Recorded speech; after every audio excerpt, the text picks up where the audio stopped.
I got up in the middle of the night to use the bathroom and saw a clown with a stereotypical red hair, white face, etc. Then one of the clowns just started growling at us like some creepy animal or something. I vividly remember when I was younger having a clown doll talk to me from a hatch in our ceiling. I turned around and I saw a clown in my door, and I swear on my life it was there.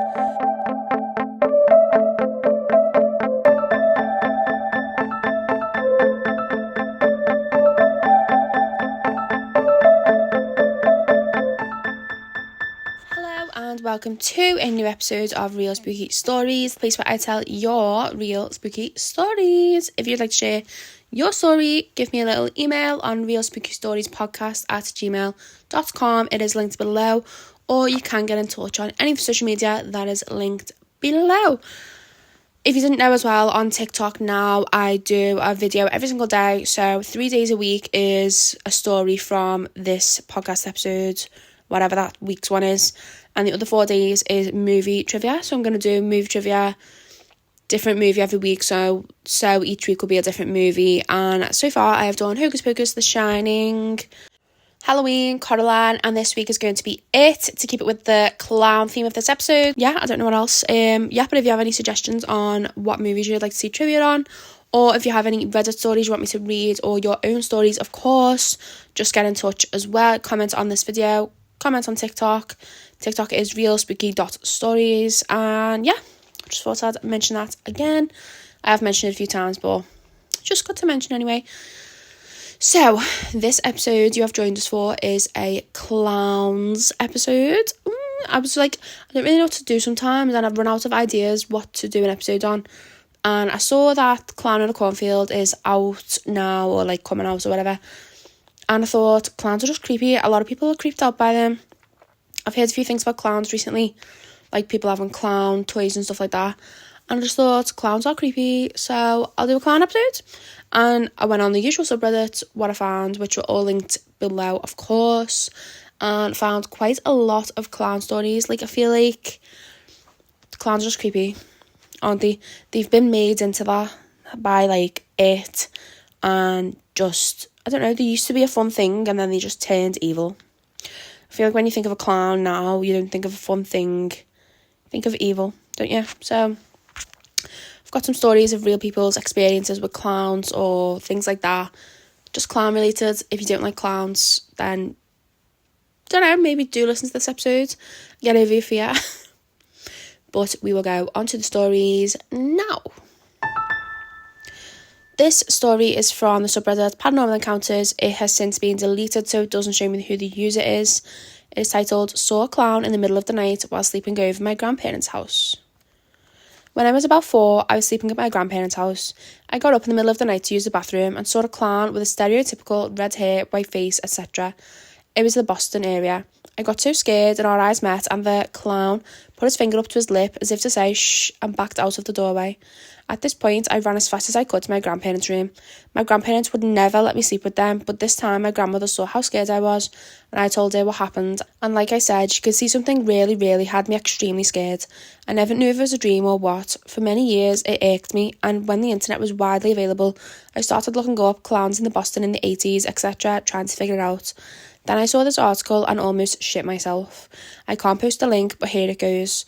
The clown scare of 1981 that terrified Boston with the COVID-19 pandemic. I haven't been taking any long road trips to visit strange places. I've been exploring closer to home though, and luckily there are some weird places very close by. That's one of the nice things about New England. There are spooky stories all over the place. Recently I took a short trip to the Lawrence School in Brooklyn, Massachusetts. Built in the early 20th century, the Lawrence School is part of Brooklyn's public school system. It's a very stately looking building, but built in May of 1981, some students at the school reported something very unusual, creepy clowns. On Tuesday, May the 5th, 1981, the Brooklyn police received a report that 2 men dressed as clowns had approached children on Longwood Avenue, near the Lawrence School. The men were driving a van and tried to entice the children into the van by offering them candy. According to the Boston Globe, the vehicle was described as an older model black van with ladders on the side, a broken front headlight and no hubcaps. Brooklyn police called the town school department and told administrators to be extra cautious. School Superintendent Robert I. Serber instructed all 10 elementary schools to warn pupils. The Boston Globe, May 7, 1981, page 21, beware clown, pupils told. This was not an isolated incident, but was instead just one of several creepy clown sightings across Greater Boston that spring. Officials in Boston's school system were told the last week of April to warn elementary and middle school pupils about sinister clowns. The memo was sent on May the 6th. It had been brought to the attention of the police department and the district office that adults dressed as clowns have been bothering children to and from school.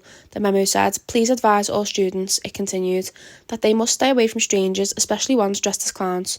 The Boston Globe, May 7th, 1981, page 21, "Beware clown," people told. I was born in 1978 and couldn't have been more than 4 years old. It still spooks me to this day. What the fuck did I see? I don't know, like, that's obviously, yes, creepy and saying it's bothering people at school and that, but it was in your grandparents' house, it's a bit different. Someone just thought you were hallucinating, sleep disorders and things. Somebody's thought could be your grandma, and then the OP's thought, I thought 3 possible things: a ghost, I was hallucinating, or my grandfather was somehow involved with the clowns, after I read that article. Someone's thought they could have dressed up and broke into your grandparents' house, you just happened to see them. I thought that, like, but, and like, as a kid, like, if they saw you as a kid, you're just a clown, they're just a clown to you, so they just be like, shh, and then think you listen because it's just a clown, you know what I mean? It's not like a nasty guy breaking in, you're just seeing a clown. I don't know, it's still creepy though, and the fact that you don't know what it was is a bit weird. This story is from the subreddit True Scary Stories. It is by the user ResortPrudent8183. It is titled, "I Stopped Trusting Clowns." I know that the title sounds a little weird, so let me explain. When I was 5, my parents took me to a circus in Las Vegas. It was fun for a little while. My parents told me to never talk to strangers, but I was a talkative child. The day my parents left the hotel room, I followed them getting ready to play games with my cousins. We ended up in an elevator. The couple in front of us had got off on a floor with bright colours and laughter. Of course, I was curious, so when my parents got off, I stayed on. I clicked on the floor that the couple got off on. It was great. There were games and shows. I walked around for a little while and there was a show that started. I sat down and watched the show. Back then I used to love clowns. It was a great show. One of the clowns took me onto the stage to play a joke. After the show ended, I got up to leave, but one of the clowns stopped me. I was confused until he said I did well on stage. He said that the rest of the group wanted to meet me. Being naive, I agreed. The clown took me backstage, but no one was there. He stood there and looked at me for a while. He started to get closer, and I soon realised what could happen to me. But to my surprise, he had something behind his back. I don't quite remember anything specific other than it being shiny. I'm going to assume it was a knife or something to hurt me. He cornered me and I started to scream. Before he could lunge at me, I heard my mum running through calling my name. When I opened my eyes, the man was gone, and to this day, I have no clue who it was. I'm 14, about to be 15. I was on social media just scrolling. A man started to follow me. I checked out the profile, no videos. Soon after, the account sent me a message. All it sent was my old nickname that only my dad and mum used for me, no one else, Rusky. I was horrified and I blocked him immediately. Ever since then, I've put my account on private and I don't go to Vegas anymore. That's strange. How did you just get off the elevator without your mum and dad and they didn't immediately come and find you? And then you had time to watch a whole show and then get took backstage by a clown. Don't know about this one. Still scary though, and like, obviously, yeah, you're a kid, but your mum did say, don't talk to strangers. Like, just listen, you know what I mean? This story is from The Truth Is Here. It is by the user Forest of Dormut. It is titled, "Clown Watched Me Sleep." First time posting, go easy. When I was about 4 years old, my great-grandpa gave me a soft doll clown for Christmas. It had long and noodly arms and legs, so it was about the same length as me. I liked clowns at the time, 80s were a different time, and yes, I was a bit of a strange kid, so I never thought about it in any negative way. I used to lay it down parallel with me in the bed between me and the wall, and would usually wake up to find it on the floor, as I usually turn around a lot during the night. One morning I woke up, laying on my left-hand side, facing the room and my back facing towards the wall. I woke up aware of some movement behind me, out of the corner of my right eye, so I turned my head slowly to see this fucking thing was sitting up from the waist and had its head turned almost right around so it was looking down at my face. Its head was flicking slightly from side to side in the same way people do when they look at different parts of your face. I didn't understand what was happening beyond knowing this isn't right, so I started to sit up and turn to face it. As I did, its head turned back and it lowered itself slowly back down to the bed until it just laid there, staring at the ceiling, lifeless again. I know I wasn't pushing it against the wall. I don't think my own hand could have been doing it from that angle. It was daylight and morning. It wasn't right. I threw the fucking thing across the room and ran to my parents' bedroom. Nothing happened with it again or any of the toys after that. My great-grandpa was still alive at this point. I'm pretty sure no one will believe this story because it sounds like a scene from a movie. It's easy to say I must have remembered it wrongly or have been mistaken. I know I'll never forget it because it forever changed the way I look at things.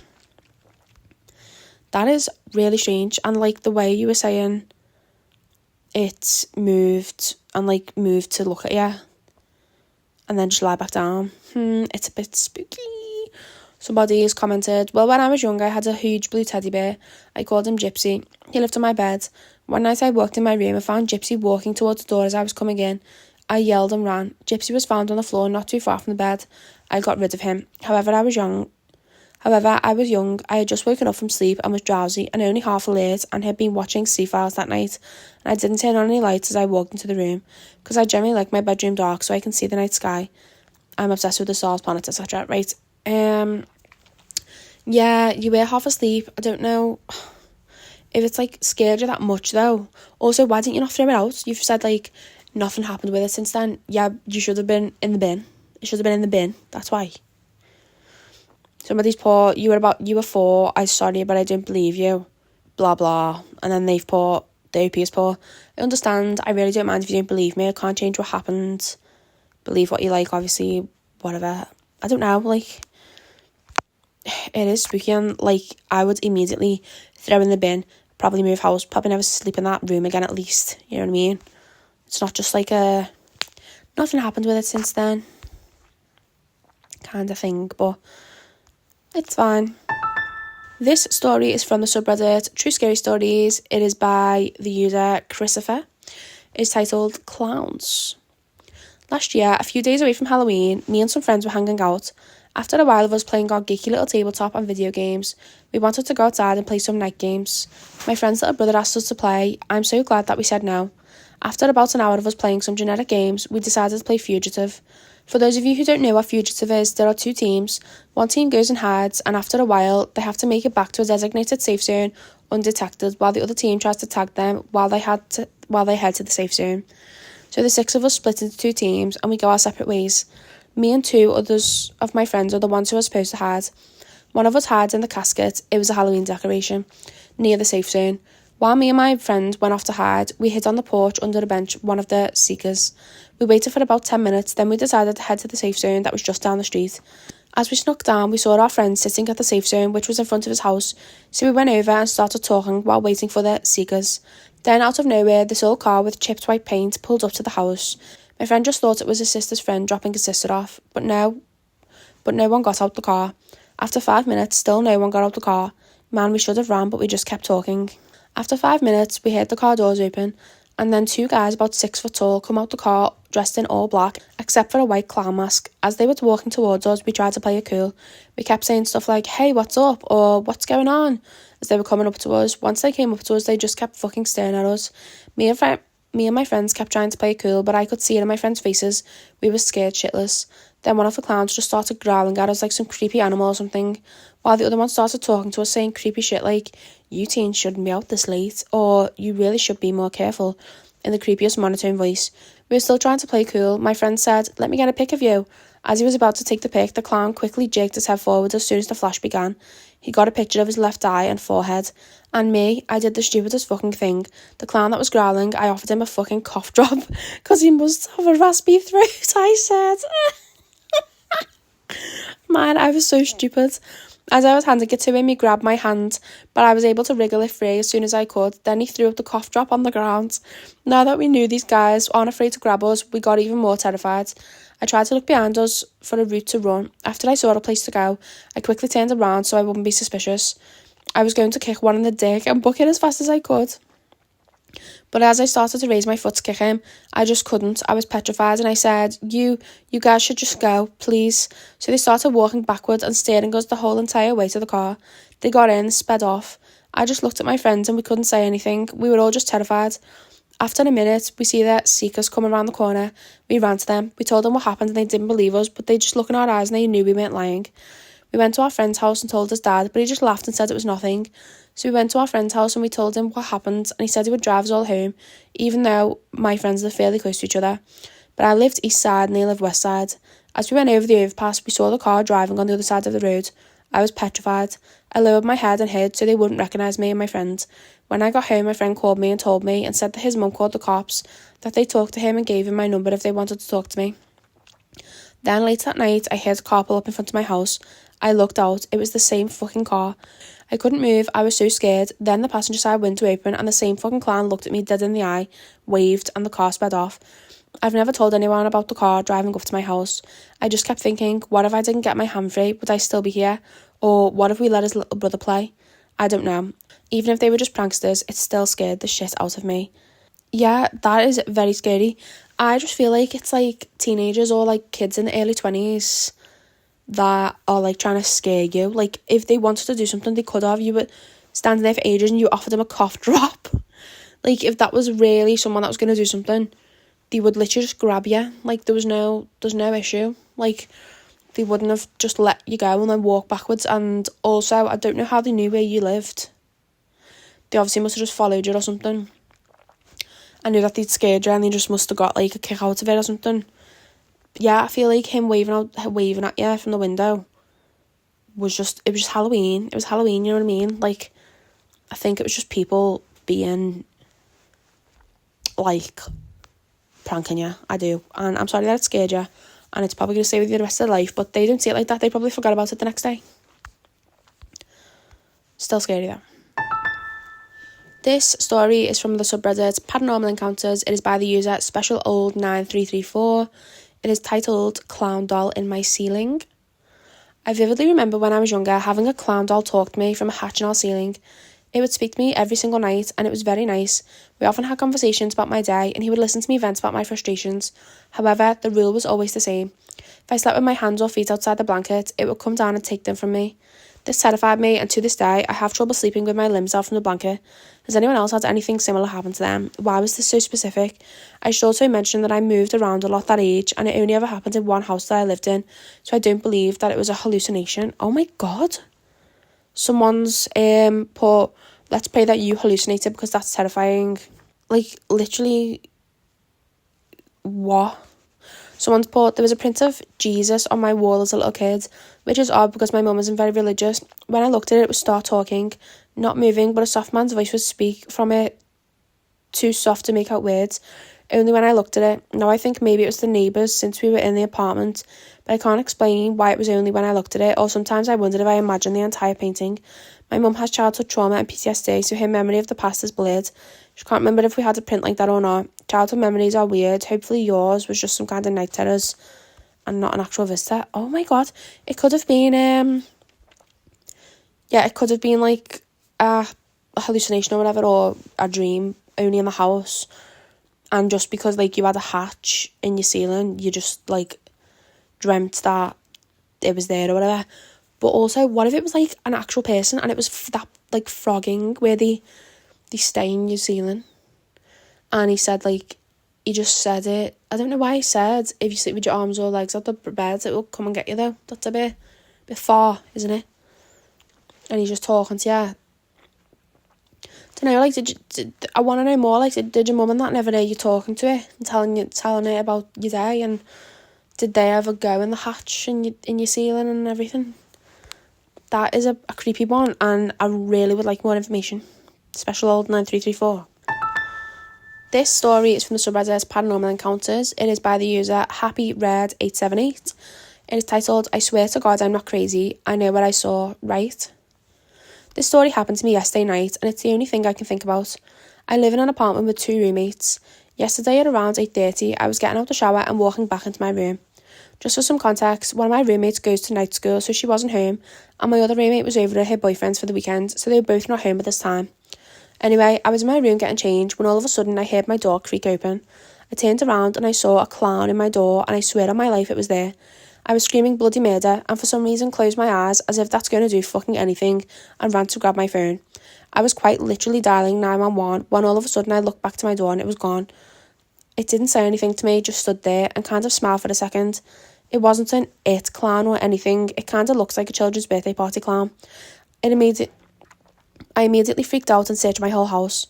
I didn't end up calling 911 because I didn't know if I was hallucinating or what was going on, but I swear it was there. I called my roommates to ask if one of them was doing a fucked up prank on me or something, but both of them said they did not do this. I called my mum and she told me it must have been a dream or it was a shadow or something, but it was so real and he was so there.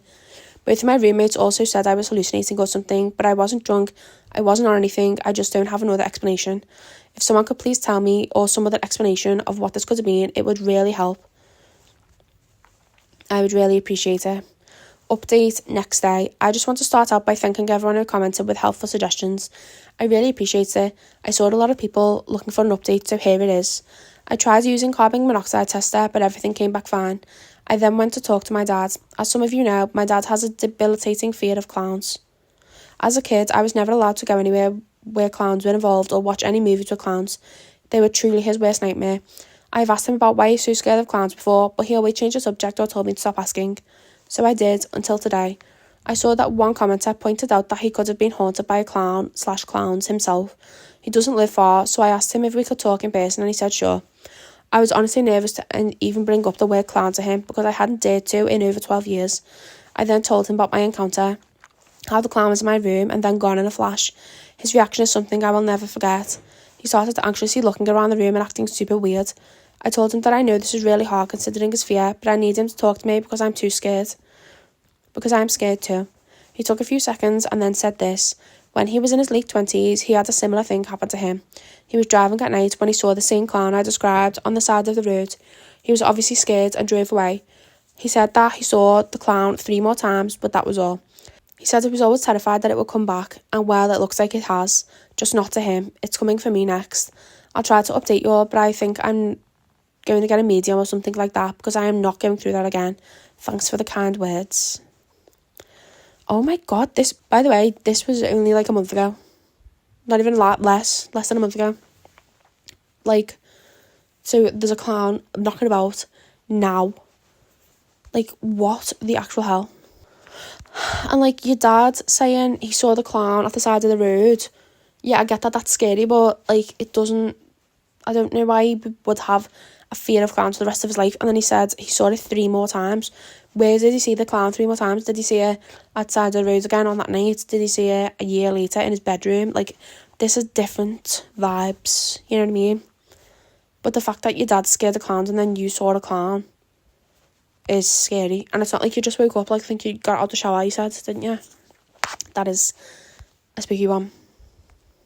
Right, so that was the last real story of clowns. I am going to go on to a creepypasta.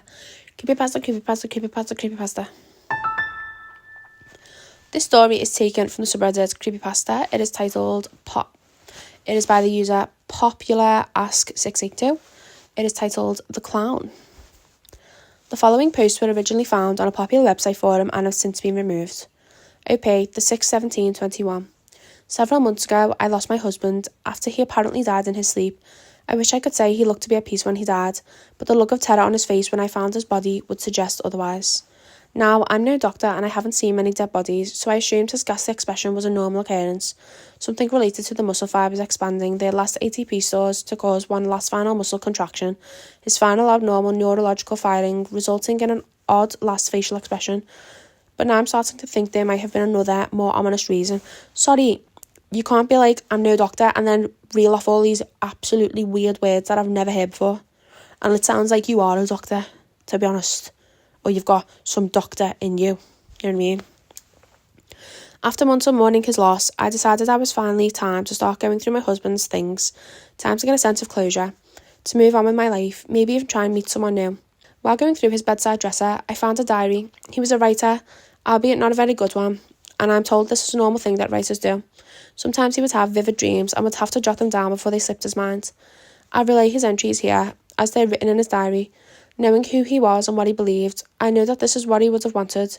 He would have wanted me to share his musings with the world, even if they fell on deaf ears. But before you read any further, there is one slight caveat I should mention. He has hundreds of entries in his diary, and I read through all of them. Maybe to get a better sense of who he was, maybe because I was bored, or maybe because I just wanted to hear his voice again, and reading his words allowed me to hear them. to hear him. Regardless, most of the entries are rather mundane, lacking in inspiration and originality. Alright, girl, I feel like your husband's got a lucky escape there. Are you alright? But towards the end, his dreams started to become more linear, almost like a TV series with a clear protagonist and an antagonist, a beginning, a middle and an end. I start relaying his entries at the beginning, or at least what I believe to be the beginning. Entry 1. I'm sitting in the bleachers of my high school basketball gym. It's exactly how I remember. There are 2 sets of bleachers on each side of the court, one of the lower level and one of the upper level. I'm on the upper level. The dance team is doing some kind of performance, but I'm not really paying attention because my high school crush, we'll call her Angelica to protect her identity, and because she was like an angel to me, is sitting directly across from me. We keep making eye contact. OP, I didn't know we had a crush on anyone in high school, but I'm willing to let bygones be bygones. Entry 1 continues. The dance team is finally done with their performance. I'm now standing by myself in the middle of the basketball court. The spotlight is on me. Shit, I'm still in my underwear. The entire audience is laughing at me. I turn to run, but I'm now in the middle of our football field. It's our high school graduation. Entry 2. I'm back in the middle of the football field, but now I have pants on, thank God, along with my cap and gown. Our entire graduating class is sitting in plastic folded chairs, all neatly laid out in the middle of the football field. Why did they make us sit out here for our graduation in the middle of the summer? Anyway, the valedictorian is in the middle of a commencement speech. And now the valedictorian, initially an archetypal Poindexter, completed with braces, glasses, freckles and a pocket protector, has transformed into an Angelica, because of course that would happen. I can't stop staring into her eyes and I barely process what she's saying. Why can't I stop staring? Does she wear contacts or are her eyes really that captivating? Angelica stops in the middle of her speech and fiddles with the microphone. There doesn't seem to be any sound coming from it. I never hear anything in my dreams anyway, so it's kind of weird seeing someone else in the dream react to not being able to hear themselves.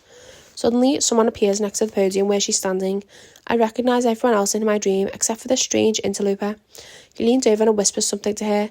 She nods to the mysterious guest and makes her way to her seat, which, you guessed it, is right next to me. Does that mean anything? It has to mean something. The moment she sits down, the strange interloper picks up the podium and hurls it into the sky. Everyone, including me, looks up. When I look back down, the strange interloper has transformed from a pedestrian middle-aged man into a clown, complete with red curly hair, an unnerving smile and large sharp pointed teeth. I think he has eyes, but I don't remember what they look like. Small red dots that pierce through the darkness, or maybe they were large, yellow and lifeless. Eyes the size of dinner plates that could possibly belong to anything in this reality. I'll be sure to look more closely next time, if I have the wherewithal to remember. Then, one of the school administrators took it upon herself to confront the clown and shoo him off the stage. As she approached, the clown's gaze slowly shifted from the audience to the administrator. The clown's intense gaze quickly melted her confident demeanour, and she suddenly had a change of heart. Like a dog with their tail tucked between their legs, she slowly started to back away from the clown. She must have thought she was safe because she turned her back on him. Big mistake. He quickly closed the distance between them, picked her up, unhinged his jaw, and devoured her whole. I was completely speechless, and then I remembered that I was in a dream. When I woke up, I was drenched in sweat. I watched a scary movie about clowns last night, so that's probably what this clown thing is all about. To the light of my life, if you're reading this, that's why I washed the sheets, not because I was actually trying to be a better husband, though I really do try. Entry 3. I'm back on the football field and the clown just finished engulfing the administrator. He jumps down from the stage and begins devouring everyone in the front row, one by one. I stand up to get a better view. I can barely make out a pair of feet squirming before they disappear into the clown's grotesque mouth. I sit down and turn back to Angelica, who's still sitting next to me. She doesn't seem to be bothered at all by the atrocities happening before her eyes. In fact, no one seems bothered by the clown until they realise they're next. When I wake up, I'm not drenched in sweat, but my hands are sore. I think I had a death grip on my blankets while I was sleeping. I wonder how long my hands were stuck like that. I've never had nightmares of the same movie back to back, and I've certainly never had such a visceral experience during my dreams, let alone dreams that can happen in a linear fashion. How far can I take these dreams? Could these dreams be telling me something? Are they the gateway to the story that's going to make me famous? Entry 4. I'm back on the football field. The clown has finished devouring everyone in the front row, though he certainly doesn't look like he's eaten anyone because his funny little checkered vest still fits and his bow tie is still miraculously secured around his neck. I begin counting the rows between him and me. 21. 21 rows between him and me. I let out a sigh of relief. It seems the clown heard me because once I finished sighing, he looked directly at me. Up until this point, we hadn't actually made eye contact. What's particularly strange is that I still don't know what his eyes look like, despite making a conscious effort to note their appearance. Maybe there was nothing where his eyes should have been. and my mind was just trying to fill the blanks. What I did notice is that the clown's motivation seemed to change. At first, it seemed he was casually killing the audience members, almost as if he was tasked with killing these people, and was reluctant to do so, like he drew the short straw and was in charge of clean up on aisle 4. Now it seems like he's trying to dispose of them quickly so he can get to me faster, rushing through the entree so he can get to the dessert. I say that because after the clown looked at me, he looked at the rose between him and me, bounced a few times in his massive red shoes, and then jumped 15 feet into the air. While suspended in mid-air, he began breathing fire at the rows in front of me. Rows 2 to 15 were suddenly filled with nothing but charred bodies and melted chairs. When I woke, I could have sworn I smelled burning flesh and heard the muffled sounds of people screaming. The smell lasted for only moments, and the sound of screaming even less so. Entry 5. I've only slept twice over the past 4 days. That's 2 more dreams, 2 more rows of people dead, 2 fewer rows between me and that clown, or demon, or whatever it is. I fear falling asleep because every time I fall asleep, another row of people dies, each more brutally than the last. I'm beginning to fear that these aren't just dreams after all. Entry 7. I don't know how long I've gone without sleep. Sorry, they've missed out entry 6, or is that intentional? Entry 7. I don't know how long I've gone without sleep. I'm trying to hold it all together and pretend like everything is fine because no one would believe me if I told them the truth, if I told them what was really happening to me. In the last dream I had, I tried to escape, but at the end of the aisle where I'm sitting, there is a red velvet rope that acts like a force field and I can't go past it. There's another red velvet rope on the side of the aisle and I can't go past that one either. I tried jumping over my seat, but I immediately woke up. I dare not try that again because the clown is now undoubtedly at row 19, waiting for me to drift off to sleep. Entry 8. This time my dream was different. I was still at my graduation and the rows of dead bodies were still there, but this time the clown spoke. I actually heard the clown speak. In a guttural voice that shook my innards, the clown said, "You can't stay awake forever." He then raised his right hand and decapitated everyone in row 19 with one swift movement, looking me dead in the eyes as he killed them. I woke up in tears. This can't be happening to me. This can't be real. Is this some kind of prank? Am I in some kind of weird psychological experiment? Entry 9. I can't believe I fell asleep again. Row 20 is dead. My row is next. I fear that if I fall asleep again, I may never wake up. Entry 10. I made it 5 days on a combination of coffee and energy drinks before my body finally crashed. I thought that for sure would be the end of me. Instead, all the clown did was calmly walk to the beginning of my aisle, lift the red velvet rope and then lower it behind him. Just before I woke up, he turned and smiled at me. What a hideous and twisted smile. Entry 11. The clown slowly made his way through everyone between me and the end of the aisle. Angelica, just after realising she was next, turned towards me and started to run, but it was useless. He swiftly put his hand through her back and pulled out her pulsating heart. I watched as the life slowly drained from her eyes and the thud of her body hitting the ground woke me from my sleep. The smell of her blood, that all too familiar smell of the metallic copper, permeated my nostrils for an entire day. OP 6/18/21. That was the last entry in his diary. I know what you're all thinking. How could you not have noticed something was off? I did notice something was slightly off just before he passed, but I didn't think much of it. He was bound to some fits of insomnia. Sometimes he did his best writing when he couldn't sleep. He was also prone to consuming a lot of caffeine. He said it helped free his mind to be more creative, or something like that. I don't know if his diary is real or if it's just some prank that he set up in the event he died young. He has a kind of a weird sense of humour. Has anyone experienced anything like this before? OP 6/19/21.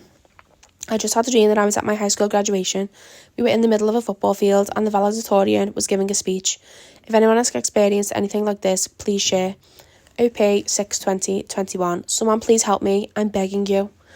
Oh no, that was good. I actually liked that in the end. When I was first reading, I was like, what's a clown got to do with this? That was good in the end, but it's going to happen to her now, isn't it? Oh no, that was good. I like that. Well, that was fake. That wasn't a real person's story. I don't think this diary entry was real and a person actually died by a clown in their dreams. But that was the end of the episode. Thank you so much for listening to the clown episode. I hope it wasn't too scary. Sorry if you're scared of clowns, but I get why people are scared of clowns. Like, they are a bit creepy because they've been made that way, haven't they? By like it and things like that. But hope you enjoyed the episode. I actually did enjoy reading people's stories about clowns. I'm sorry if you've ever seen a clown or you are scared of clowns. I know, they're alright, but you just think creepy when you think of a clown. Anyway, Thank you so much for listening. I hope you enjoyed. I will see you next Sunday at 12 p.m. If you did like the episode, please give a like or a review or just comment or whatever you want. But thanks so much for watching, and I'll see you next week at 12 p.m. Goodbye.